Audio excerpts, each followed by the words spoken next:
Hello students, welcome to my channel learning twist with Shalini ma'am. तो आज हम शुरू कर रहे हैं जीव विज्ञान का ही नेक्स्ट लेक्चर। ठीक है, इसमें नेक्स्ट टॉपिक शुरू हो रहा है। अब अगर आपको पिछले वो लेक्चर देखना है तो उसका लिंक डिस्क्रिप्शन बॉक्स में आपको मिल जाएगा। लास्ट वीडियो जो मेरे पढ़ी हुई है वो जीव विज्ञान की सीरीज चल रही है हमारी 10th की, उसी का है ये। तो ये टॉपिक आता है हमारा प्रकाश संश्लेषण का महत्व। ठीक है, महत्व क्या क्या है इसका। अब तो सबसे पहले आता है फर्स्ट नंबर पर ऊर्जा का स्रोत, एक ये होता है। सेकंड होता है वायुमंडल का शुद्धिकरण। थर्ड होता है भोज्य पदार्थों का निर्माण। ठीक है, तो ऊर्जा का स्रोत जो है हमारा, ऊर्जा के स्रोत से क्या होता है कि आपको पता ही है कि ऊर्जा का स्रोत है। जब प्रकाश संश्लेषण होता है, मतलब फोटोसिंथेसिस, जब रिएक्शन होती है तो सूर्य के प्रकाश की उपस्थिति में होती है तो हमारी एनर्जी रिलीज होती है। और ये कौन करता है? ग्रीन प्लांट्स करते हैं। तो आपको पता ही है कि ऊर्जा का ये एक स्रोत, बहुत अच्छा स्रोत है जिससे कि एनर्जी मिलती है। और जब प्लांट्स मतलब फोटोसिंथेसिस करते हैं और ऊर्जा एनर्जी निकलती है तो वही एनर्जी हम लेते हैं।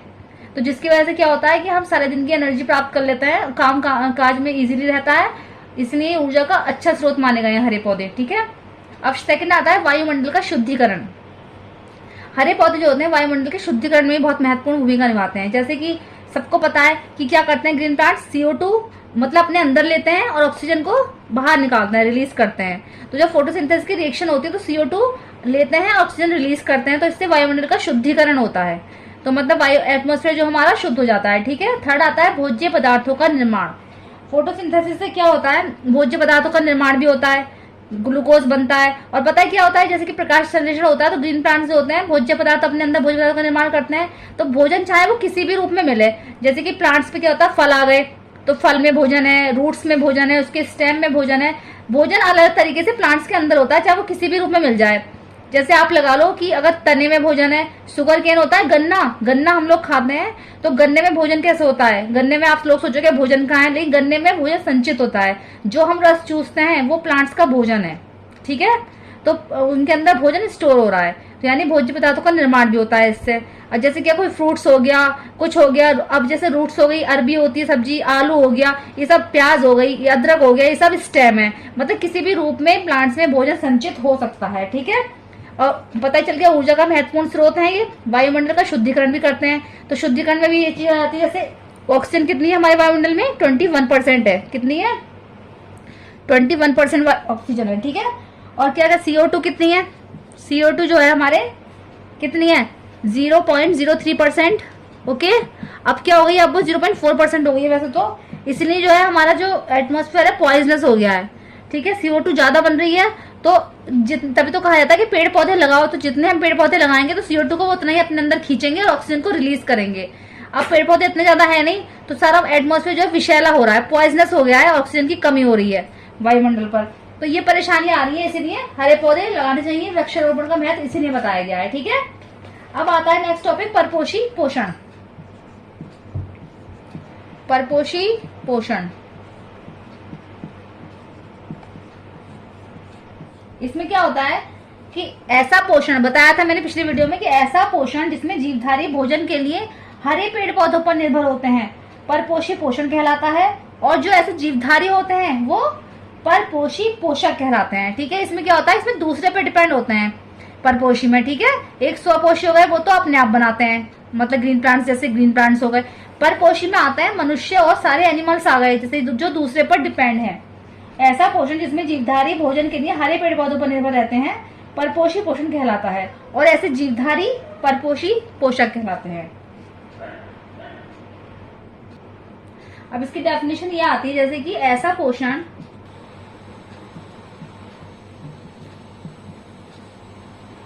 जिसमें जीवधारी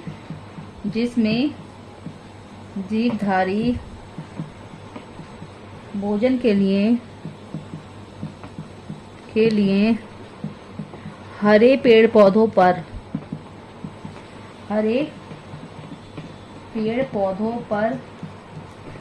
निर्भर करते हैं। ओके, करते हैं, उसे परपोषी पोषण कहते हैं। ठीक है, कहते हैं। और ऐसे जीवधारी जो होते हैं हमारे, तथा ऐसे जीवधारी परपोषी पोषक कहलाते हैं, पोषक कहलाते हैं। समझ में आई बात? मतलब जो होता है परपोषी होते हैं, दूसरे पर निर्भर होते हैं, ठीक है। किस पे? अदर्स पे। लिख दो यहां पर, दूसरे पर, याद रखना ये बात, ठीक है, दूसरे पर। ओके, बस ये हो गया। अब आगे और बढ़ते हैं।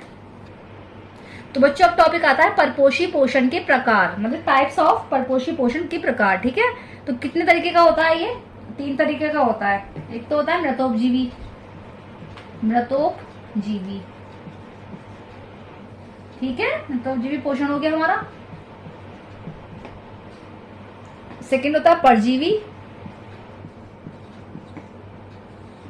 पोषण।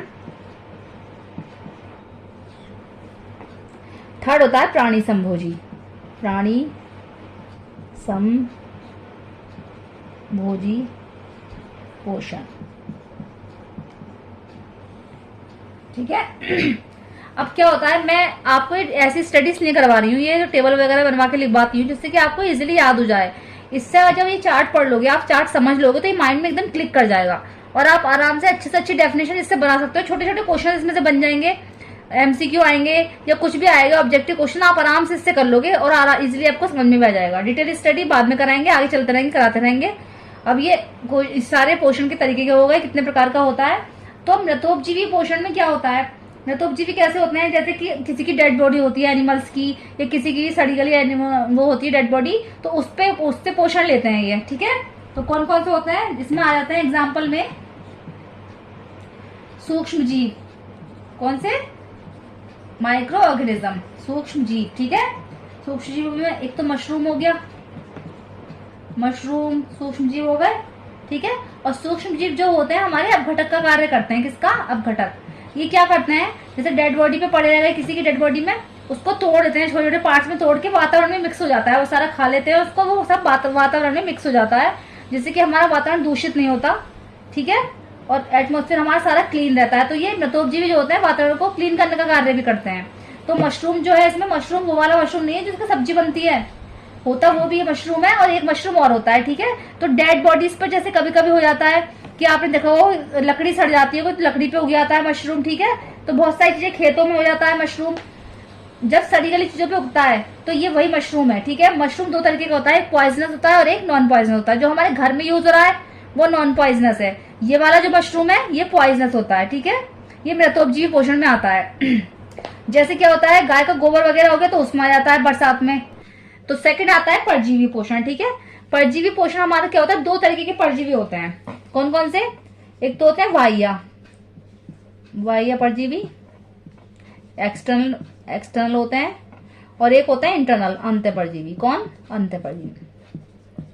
तो बाह्य परजीवी में क्या होता है, ये क्या होता है, ये बाहर रहकर मनुष्य के शरीर पे भोजन ग्रहण करते हैं, मनुष्य के शरीर से। और अंत जो होता है ये मनुष्य के अंदर रहकर भोजन ग्रहण करते हैं, जैसे एनिमल्स के हो गए या फिर मनुष्य के हो गए, ठीक है, उस तरीके से। तो बाह्य परजीवी में जो आता है हमारा जोंक आती है, जोंक हमारे शरीर पे अगर चिपक जाए तो खून चूस जाती है। तो जो खून है वही तो उसका पोषण है, उस वजह से वो पोषण लेती है। तो क्या करता है, नमक डाल देता है, नमक जब डालते हैं तो वो ब्लड जो होता है ब्लड को छोड़ के एकदम से हट जाती है। तो जोंक हो गई, जू हो गई, ठीक है। मच्छर आ गया, इसमें मच्छर भी आता है इस कैटेगरी में, ठीक है। मच्छर आ गया, खटमल आ गया, ठीक है, खटमल को ही बोल सकते हैं, ये सब इसी कैटेगरी में आते हैं, खटमल, ये सब बाह्य परजीवी है। अंत परजीवी जो हो गया, अंत परजीवी क्या होता है, अंत परजीवी जो हमारे शरीर के अंदर रहता है। मनुष्य से आप आइडिया लगा सकते हो, जैसे इसमें क्या आता है, ई कोलाई बैक्टीरिया होता है, ई कोलाई, ठीक है, जीवाणु होता है एक मेन इसमें। और एक होता है एस्केरिस, कहते हैं कि उसके अंदर केंचुआ घुस गया। बच्चे के पेट में जब बहुत दर्द होता है तो कहते हैं कि केंचुआ घुस गया, तो नहीं, वो एस्केरिस होता है, उसको एस्केरिस बोलते हैं, एस्केरिस होता है, ठीक है। ये सब जो होता है अंत परजीवी है, ठीक है। अब आता है थर्ड पे प्राणी संभोजी, ठीक है। तो प्राणी संभोजी में कौन कौन सी कैटेगरी में आता है, मनुष्य आता है इसमें और जानवर भी आते हैं, ठीक है। तो मनुष्य हो गए, एक तो मनुष्य आता है इसमें, और क्या आते हैं, जैसे एनिमल्स आ सकते हैं, हाथी है ना, शेर, घोड़ा, कुछ भी लगा सकते हो, आदि, ठीक है, आदि प्राणी संभोजी में आते हैं ये। और एक इसमें आता है अमीबा भी आता है इसमें ही। क्या आता है? अमीबा।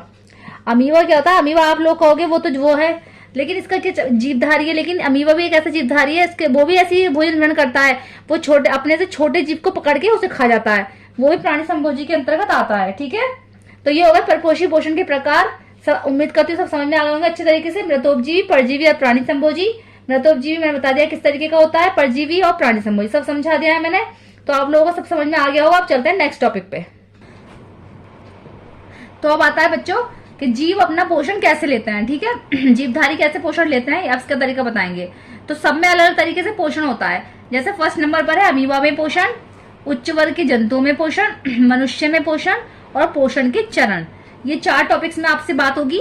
अमीबा में पोषण किस तरीके का, उच्च वर्ग के जंतु कैसे लेते हैं, मनुष्य कैसे लेता है और पोषण के चरण। ठीक है, जीवधारी अपना पोषण कैसे लेते हैं पता तो है कि जीवधारी में हम सब आ गए, मनुष्य आ गया, तो हमारे अंदर क्या होता है, पाचन तंत्र सुविकसित होता है। ऐसा नहीं कि हमने खाना मुंह से लिया और चला गया। ठीक है, वो डाइजेस्ट होता है, ये स्टेप बाय स्टेप चलता रहता है। तो जीवधारी अपना पोषण कैसे लेते हैं, क्योंकि हमारे अंदर सुविकसित पाचन तंत्र होता है, तो इसकी वजह से हम अपना पोषण लेते हैं। ठीक है, तो सबके बारे में अलग अलग बात करेंगे। अब मैं बताऊंगी आपको डायग्राम की मदद से कि अमीबा में पोषण कैसे होता है। तो डायग्राम की जब बना के देखेंगे आपको तो सबको इजीली समझ में आ जाएगा, उसकी वजह से आप थ्योरी भी लिख लोगे उसकी और आराम से इस क्वेश्चन को कर लोगे। ठीक है,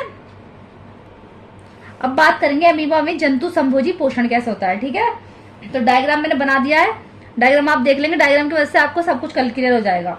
जैसे ये अमीबा है हमारा, ठीक है, ये जो होते हैं, ये जो इसका भोज्य पदार्थ है ये, तो इसमें क्या होता है, फिंगर के आकार का इसका शेप बन जाता है, तो ये हो गया हमारा भोज्य पदार्थ। ठीक है, तो अमीबा में क्या होता है फ्रेंड, ये फिंगर के लाइक का जो इसका शेप होता है, मतलब ठीक है, तो झूठे इसमें ये क्या होता है, अपनी इसकी कोई आकृति नहीं होती है, ये अनलिमिटेड होती है, इसकी आकृति कैसी भी आप बना सकते हो अमीबा की आकृति, इसमें कोई फर्क नहीं पड़ता।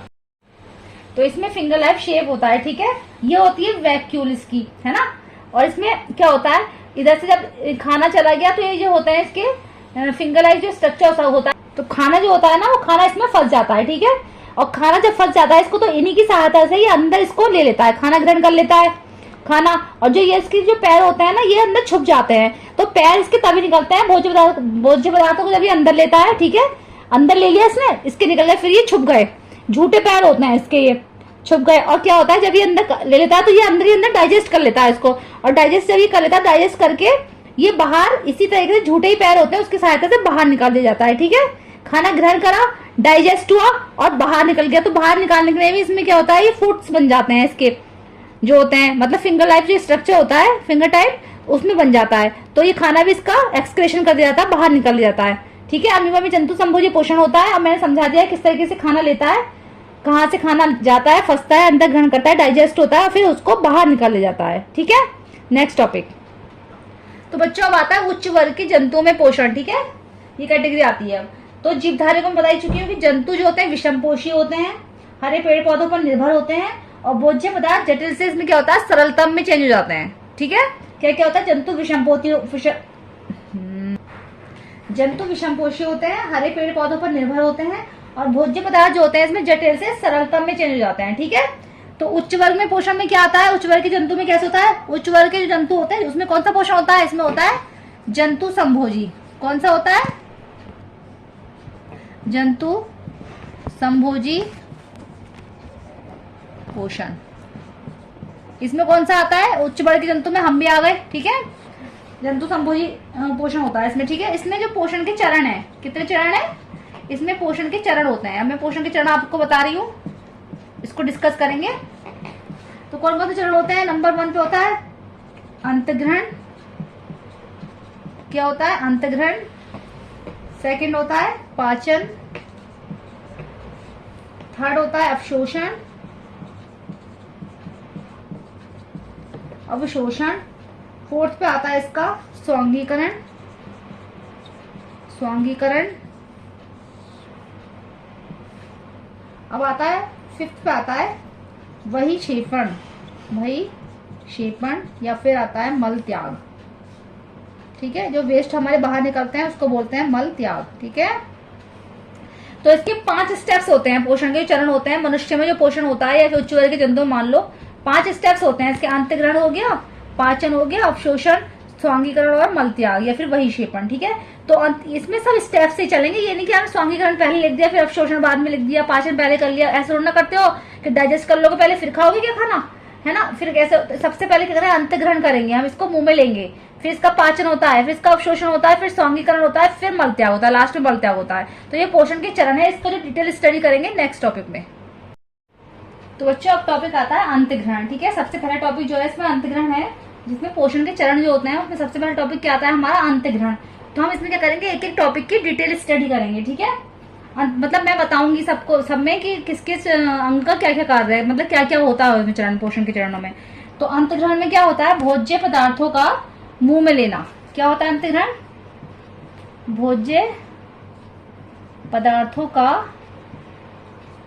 मुंह में लेना, मुख में लेना। ठीक है, मुख में ले लो, मुंह में ले लो, बात एक ही है, मुख में लेना, ये हो गया। ठीक है, अब क्या होता है, जैसे हम मुख में लेते हैं भोज्य पदार्थों को अपने, तो क्या होता है मुंह में जो होता है वो लार होती है हमारी, तो लार में क्या होता है, टाइलिन नाम का एक एंजाइम होता है, तो वो ही भोजन का पाचन करता है। जैसे हम चबाते रहते हैं, भोजन खाया फिर और चबाया, जो टाइलिन नाम का जो एंजाइम होता है वो हमारे भोजन को लसलसा कर देता है और भोजन चिकना होके फिसल जाता है। ठीक है, तो वहां से वो कहाँ पर पहुंच जाता है, मुख गुहा में पहुंचता है। ठीक है, समझ में आ रहा है बच्चों। तो लार में जो एंजाइम होता है, टाइलिन एंजाइम होता है, जो हमारे मतलब जो हमारा भोजन का पाचन है वो अंदर से होना शुरू हो जाता है, मुंह से शुरू हो जाता है पाचन। ठीक है, अब फिर अंतग्रहण के बाद हम किस पे पहुंचेंगे, पाचन पे। ओके, पाचन, पाचन में क्या होता है कि जटिल भोज्य पदार्थों का सरल में बदलना, पाचन में होता है। ठीक है, जटिल भोज्य पदार्थों का, भोज्य पदार्थों का सरल में बदल जाना, पदार्थों का सरल में बदलना, ओके, पाचन में हो जाएगा। अब आता है थर्ड पॉइंट इसका, अवशोषण। क्या आता है, ये सारा पोषण के चरण है। अवशोषण, अवशोषण में हमारा क्या होता है, ठीक है, छोटी आंत की दीवारों में लगे रुधिर वाहिकाओं का रुधिर के द्वारा भोज्य पदार्थों का अवशोषण। ठीक है, क्या होता है, छोटी आंत में जो हमारी क्या होता है, छोटी आंत होती है हमारी, छोटी आंत की क्या होता है, दीवार होती है। जैसे हमारी ये दीवार है, छोटी आंत की दीवार हो गई हमारी, तो दीवार में क्या होता है, छोटी छोटी दीवार में रुधिर वेसल्स होती है, रुधिर वाहिकाएं होती है, छोटी छोटी छोटी रुधिर वेसल्स होती हैं। तो रुधिर वेसल्स जो होती है, तो हमारा खाना जो होता है क्या होता है, इन वाहिकाओं में पहुंचेगा, धीरे धीरे करके सारे वाहिकाओं में पहुंच जाएगा, और पहुंचते पहुंचते वो क्या होता है, सारा हमारा ब्लड में मिल जाता है। ठीक है, तो उसे क्या करते हैं, उसे अवशोषण कहते हैं। ब्लड वेसल्स जो होती है उनको पूरी तरीके से अपने अंदर खींच लेती हैं, तो उसको हम क्या बोलते हैं, अवशोषण बोलते हैं। वो सारा ब्लड में सब जगह मतलब जितनी भी सेल्स होती है सब में पहुंच जाता है वो, तो उसको हम क्या बोलते हैं, अवशोषण। ठीक है, तो हम लिख लेंगे इसको, छोटी आंत की दीवारों में लगे, छोटी आंत की दीवारों में लगे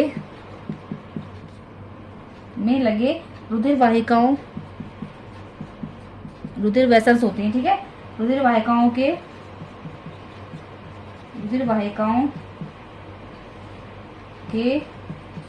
रुधिर के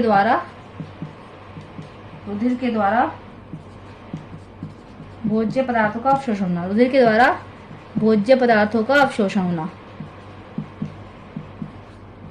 पदार्थों का अवशोषण होना, ओके,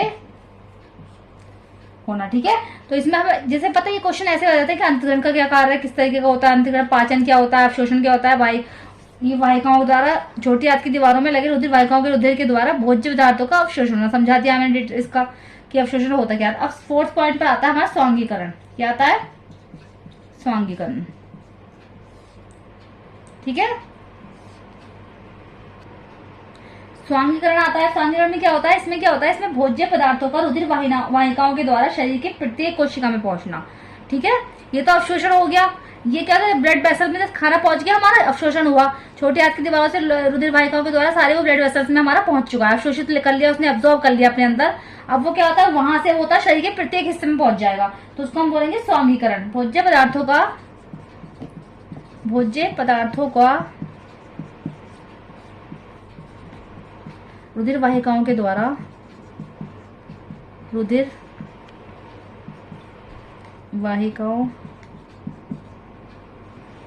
के द्वारा शरीर के प्रत्येक कोशिका, शरीर के प्रत्येक कोशिका में पहुंचना, सारे सेल्स पे पहुंच जाता है ये, प्रत्येक कोशिका में पहुंचना, कोशिका में पहुंचना। ओके, और लास्ट पॉइंट आता है इसका बहिक्षेपण या फिर मलत्याग। बहिक्षेपण, ठीक है, या मलत्याग। ओके, अब क्या हुआ, हमारे सारे प्रोसेस चले, अंतर्ग्रहण से लेके बहिक्षेपण पे खत्म होता है ये प्रोसेस हमारा, ठीक है।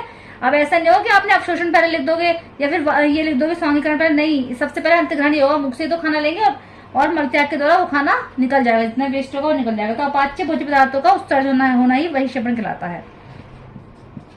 अपाच्य भोज्य पदार्थों का अवशोषण होना ही, सॉरी उत्सर्जन होना ही अपाच्य पदार्थों का उत्सर्जन होना। डेफिनेशन सबकी क्लियर हो गई है? होना, ठीक है। ये जो मलत्याग होता है कहाँ पर होता है? गुदा द्वार, लास्ट में आती है गुदा द्वार। अंतर्ग्रहण जो शुरू होता है हमारा मुख वहां से शुरू होता है, मुंह की नली से शुरू हुआ और मुंह उसके जो क्या कहते हैं गुदा द्वार पे खत्म हो गया, ठीक है। गुदा द्वार पे आके मलत्याग जैसे हो जाता है तो हमारा एक्सक्रेशन हो जाता है, यानी कि वो एक्सक्रेटरी सिस्टम होता है पूरा, ये सब निकल जाता है मलत्याग के जरिए, ठीक है। तो ये पूरा हमारा पाचन तंत्र के स्टेप्स हैं, मतलब पोषण के स्टेप्स हैं, सॉरी पोषण के सारे स्टेप्स हैं, मैं सब बता दी किस तरीके से पोषण होता है, ठीक है। अब हम बात करेंगे मनुष्य में पोषण, ठीक है। तो अब आएगा मनुष्य में पोषण, ठीक है। मनुष्य में पोषण की बात हम कई बार कर चुके हैं, पिछली वीडियो में भी टॉपिक पे डिस्कस हुआ था कि उच्च वर्ग के मनुष्य जंतु में जो पोषण होता है ना वो मनुष्य में होता है। कि हम उच्च वर्ग में तो आते हैं, विषम पोषण में आते हैं, तो मनुष्य में पोषण कैसे होगा? नंबर 1 पे आता है, इसमें कैसा पोषण होता है बताइए? इसमें होता है जंतु संभोजी पोषण, ठीक है। जंतु संभोजी, कुछ पॉइंट्स हैं इसके वो देख लेना, आप याद कर लेना। जंतु संभोजी पोषण, ओके। इसका सेकंड पे आता है, ये भी क्या करते हैं? जटिल भोज्य पदार्थों को सरल में बदलते हैं। जटिल भोज्य पदार्थों का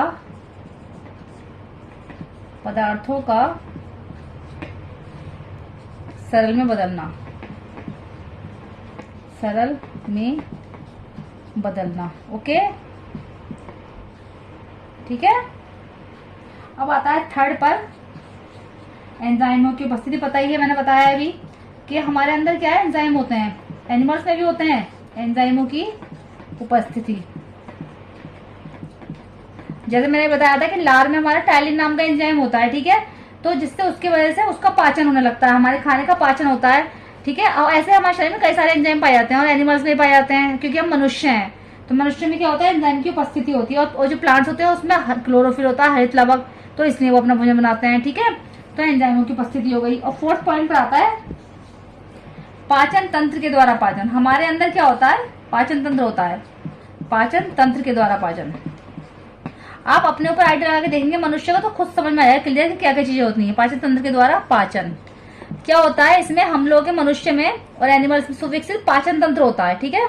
सबसे उसमें पाचन तंत्र जिसमें सारे अंग होते हैं, ऑर्गेन्स सीरियल वाइज लगे रहते हैं, और जो सारे वो अंग होते हैं हमारे ऑर्गेन्स जो होते हैं मुंह से शुरू होते हैं, ठीक है, गुदा द्वार पे खत्म होते हैं। तो सारा मैं पाचन तंत्र की बात डिटेल में बताऊंगी, अभी आगे चल के हम पाचन तंत्र के बारे में क्लियर करेंगे, तो ठीक है। तो मनुष्य में क्या होता है? पाचन तंत्र के द्वारा ही पाचन होता है। तो जब पाचन तंत्र हो गया हमारा तो उससे हमारा पोषण होता है, ठीक है। तो ये इसका जो डिटेल स्टडी होगी अभी हम आगे करेंगे, ठीक है। तो बच्चों यही थी वीडियो, कैसा लगा लेक्चर जरूर बताइएगा, और अगर आप मेरे चैनल पर नए हैं तो प्लीज इसको सब्सक्राइब कीजिएगा। Thank you.